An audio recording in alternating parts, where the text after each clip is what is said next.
What's going on, guys? Welcome back to Gotta Get Back, the Samurai Jack and Review Show. If it's the first time at the channel, guys, welcome to Project Potter. My name is Kyle, your host. This is the Samurai Jack and Review. This is episode 24, guys. We are in season 2, towards the end here. If you haven't seen the show before, it's a recap, it's a favorite character, it's a favorite scene, it's a score out of 10, and then maybe some Easter eggs if we have it. And so we're going to kick it right off here, guys. Episode 24.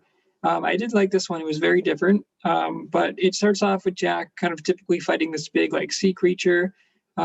Pretty cool design. It's like got red eyes and it's got these like horns or these like tusks at the top of it on its head there. Jack eventually stabs it and kind of kills it into the bottom, but he's just absolutely covered in like muck and mud and dirty water. So he needs to get clean.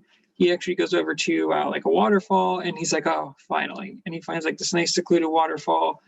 Yeah, so he takes off his clothes and his sandals and he goes in there and he's just like, he's like basically showering in the waterfall. And he's like, ah, and it's like almost like a hot tub at the end there. And so he like takes a minute and he like puts his arms up and he just like takes a deep breath and like he's so relaxed. And it's really nice because it's like Jack he's had very few moments of rest and relaxation. So it's important to not forget your mental health and your physical health. So yeah, Jack is sitting there and then all of a sudden he looks over, he hears something, he looks over and suddenly his clothes and his sword are gone. So poor Jack is like, dude, I can't catch a break. And so Jack is naked, he's running around.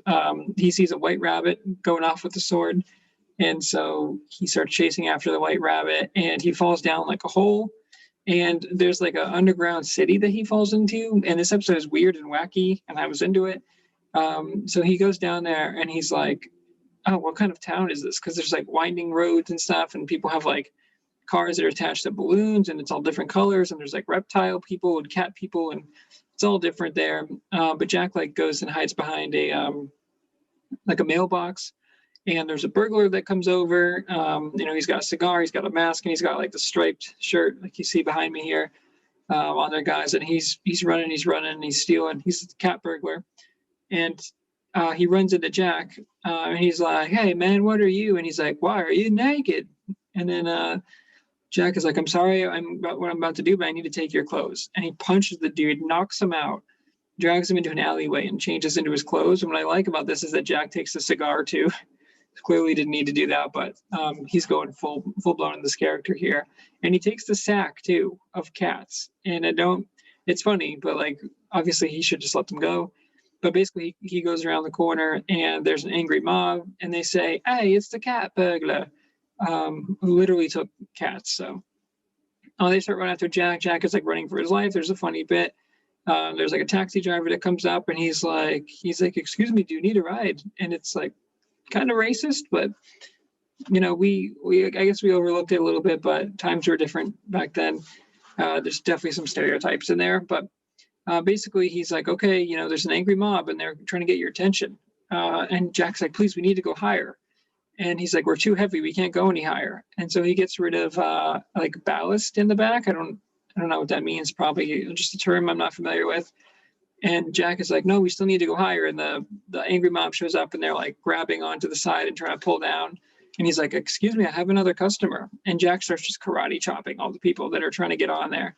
And he's like, "We're still too heavy, we need to go." But he's like, "Thank you, come again." So it's a funny little bit. And then Jack is like, "Oh, we need to get rid of some weight." And then he literally opens up the sack and it's literally full of kittens that he just drops down there. So it was literally a cat burglar. So they kind of float all the way up there, and then it's kind of cool because they're going through.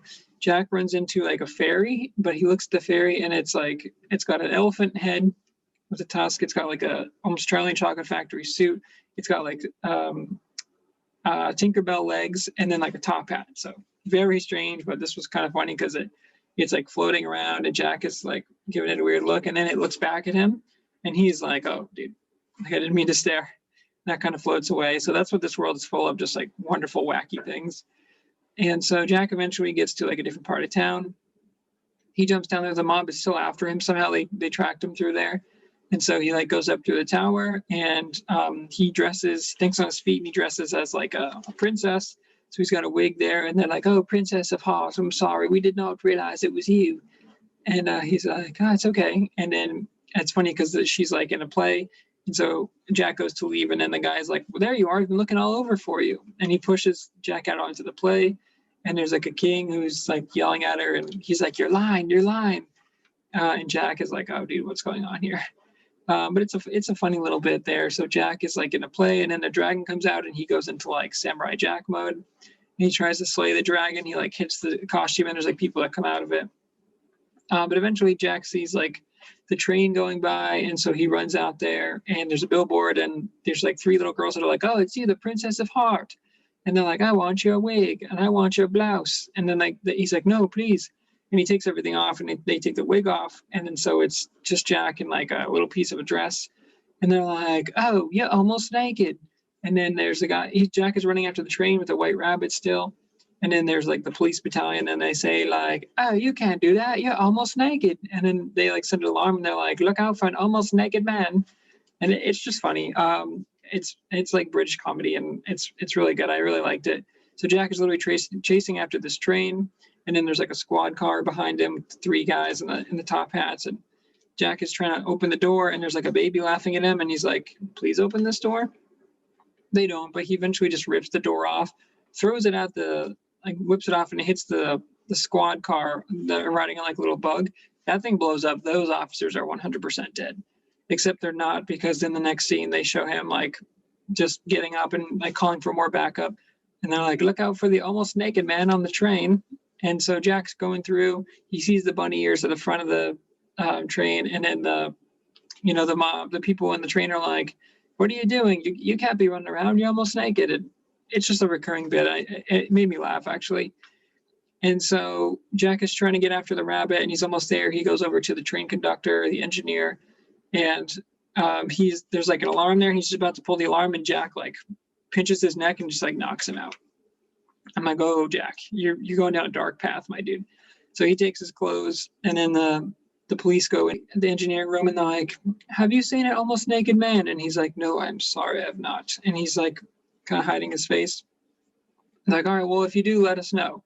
And they walk away, and then Jack goes to like leave, and they're like, "Excuse me." They're like, "Yeah, no one's riding the train. You gotta drive the train. We're about to crash." And then he gets in there, and he starts to wake him up, and he's like, "Excuse me, we're about to crash. You must get up."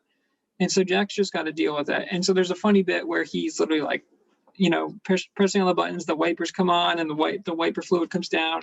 And there's a train that's coming along, and they're going to try and crash into it. Jack eventually presses a button where they actually like go up into the air. And there's like one passenger who's like, "You got to use the wheelie thing." And it's this thing that is the most annoying thing if everyone's used one. It's like that ball that's like into the platform, and you go like this to spin it, and you like roll it. It's almost like a mouse wheel, but it's this huge ball. Man, those things are the worst. I was like, wow, I know exactly. And they animate it really well. So Jack is like going like this to move the train around. So that's a fun little bit. But then he just ends up crashing that thing into the ground and absolutely murdering like all of the people on the train. Some of them are like knocked out, but I'm like, dude, that was a full blown crash. Like Jack should now be wanted for murder. But that being said, he kind of goes into like forest or like a deep part, almost like a secret entrance or like a lair. He pushes open like a secret wall, and he finds the rabbit. Finally, he picks it up, and it's just a backpack, and there's a little girl attached to it. And he's like, "Give me back my gi and my sword." And she's like, "Calm down, it's in my backpack." And he's like, "Your backpack?" And she undoes the tail, and that's just been a white rabbit backpack the whole time. So he gets his stuff back, and he's like, "Didn't your parents ever teach you not to steal?" And she's like, "I didn't have any parents." She's like, "I'm just all alone." And I'm like, "Oh, Jack, you feel like a dick, don't you?"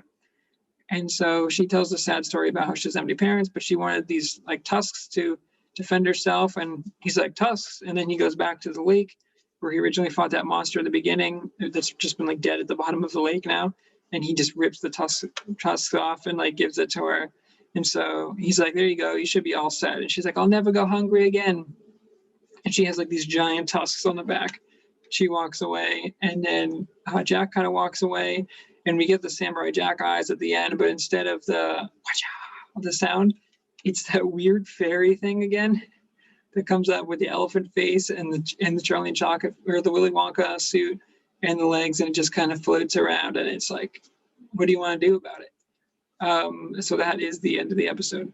Okay, guys, for the magic hat, I'm just going to give this one to just the town and kind of the adventures that Jack goes on, because it's just so like whimsical and wonderful and wacky and weird and all these words that like it's very like obviously inspired by Alice in Wonderland. And so like they were like, I didn't touch on it, but there were flowers with like faces on them. They were kind of like yelling at Jack, and yeah, it's all like trippy and insane. So I just wanted to shout out to like just the whole creative art design team, because I really liked everything that went on there. And this episode is much different than the normal Samurai Jack episodes, but that's what made it stood out, I think. So that whole sequence kind of after he loses his clothing is going to get my magic sword for this one.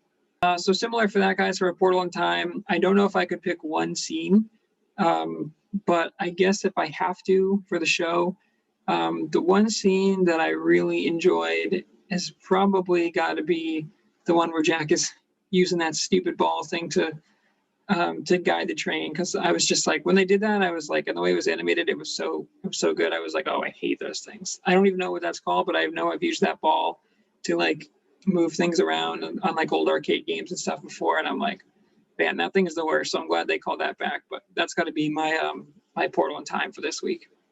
For a score for this one, guys, honestly, I really enjoyed this episode. I didn't think I was gonna like it. I don't usually like these like one-off episodes where it's like there's not heavy combat or like it's kind of weird. I wasn't crazy about last week's episode, but this one I actually really enjoyed it. So I'm going to give this one an 8.7, just because I think it was like super goofy and weird and cool, and I really thought it was funny, like genuinely funny, when they're saying like he's almost naked and like he can't run around almost naked, and that was cool. And like just like when they're like, oh, the cat burglar, and I didn't say it before, but when the cab goes up after Jack empties all the cats out of the bag, out of the sack, the guy says, well, the cat's out of the bag now, and I was like, it's punny and it's cheesy, but it works. So yeah, the things that were normally like dumb, and I'd be like, all right, eye roll. Like they all worked in this one. So I thought it was different, and I liked that they took creative freedom with it. And yeah, I just really enjoyed the episode. Okay, guys, so for Jack Facts this week, as I guessed here, the entire premise of this episode is based on Lewis Carroll's Alice's Adventures in Wonderland. So that was pretty obvious, but it's good to just confirm that here. This episode is also the first time that we have Jack seen wearing a dress, which I would assume that's not a theme. The police refer to Jack as the almost naked man. That's, I guess, a Jack fact. So this is the only episode where the end sequence is altered, which I talked about with the elephant fairy. So this is, yeah, literally the only episode where it doesn't go, which is great. But I like that they did that, and I like that they didn't do it again for another episode as well. That's cool. So the centipede train that Jack was on, with its trackball is what it's called, that thing. With the trackball controls and 8-bit sound effects are a reference to the arcade game Centipede. So there was a heavy reference in there. I did not pick up on, but yeah, the trackball, just the worst. And whether this was intentional or not, interesting bit here, the cast credits, there's an error. Phil Lamar, who voices Jack, he's actually showing up as Pill Lamar. And so I don't know if they did that on purpose or not, but I would assume not. But that's just another little interesting bit of Samurai Jack lore, and those are our Jack facts for this week. Okay, guys, well, that's it. That's another episode. This is episode 24 of Samurai Jack in review. So we're getting there, guys. We're almost done with season 2. Thanks for checking out the content. Like, comment, subscribe, ring that bell notification. And until next time, guys, got to get back.